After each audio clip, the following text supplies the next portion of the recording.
When Justice Hurts, a centrist perspective on social justice and immigration justice in liberal religious communities, by Donald Harvey Marks.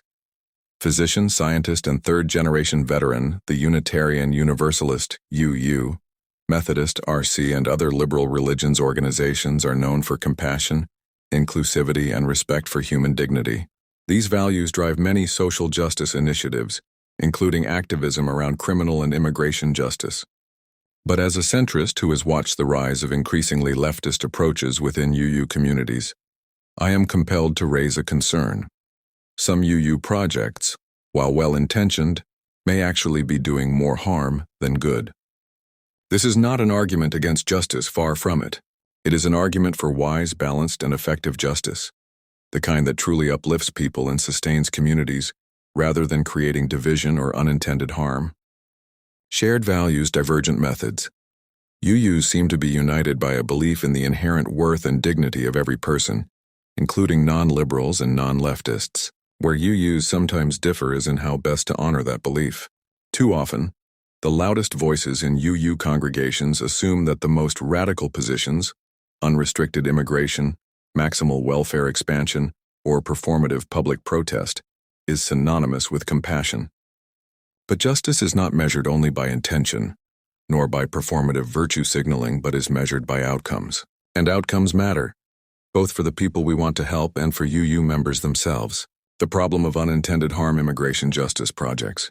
When congregations endorse open borders rhetoric or sanctuary policies without considering downstream effects, they risk burdening already struggling communities, including low-income immigrants who came legally and working-class Americans who compete for housing, healthcare, and jobs. Poorly managed immigration does not just strain public resources. It can also fuel the very xenophobia that liberal religious communities seek to combat. By championing slogans instead of pragmatic policies, they risk worsening the problems they want to solve. Social justice activism. Similarly, many social justice projects within UU life lean heavily on charity or government intervention, without sufficient focus on empowerment. When activism demands endless expansion of welfare or subsidies but neglects pathways to self-sufficiency, job training, education, mentoring, entrepreneurship, it undermines the dignity we claim to defend. True justice should not create dependency, it should foster independence. Justice and division within UU congregations. Perhaps the greatest unintended harm is internal. When UU congregational life becomes dominated by partisan activism, it risks excluding those who do not fully subscribe to leftist ideology, but who do share fundamental UU spiritual values. Moderates, centrists, and even some liberals can feel pushed to the margins, their perspectives treated as moral failings rather than legitimate concerns. This narrows UU identity to a political ideology rather than a spiritual community. Moreover, when congregations prize performative justice, public declarations of solidarity, political endorsements, or purity tests over genuine fellowship, they erode the trust and openness that make religious communities meaningful. Members who crave nuanced dialogue or a slower, humbler approach often leave. What remains is not a diverse spiritual community, but an echo chamber, a centrist alternative, balanced, sustainable justice.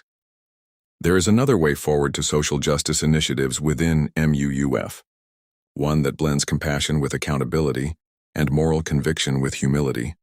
I propose for a start, balanced immigration reform. Support humane policies that protect refugees and migrants within accepted legal pathways, while also ensuring enforceable borders, resource planning, and fair legal pathways. Empowerment over dependency. Design UU projects around education, job readiness, community mentoring.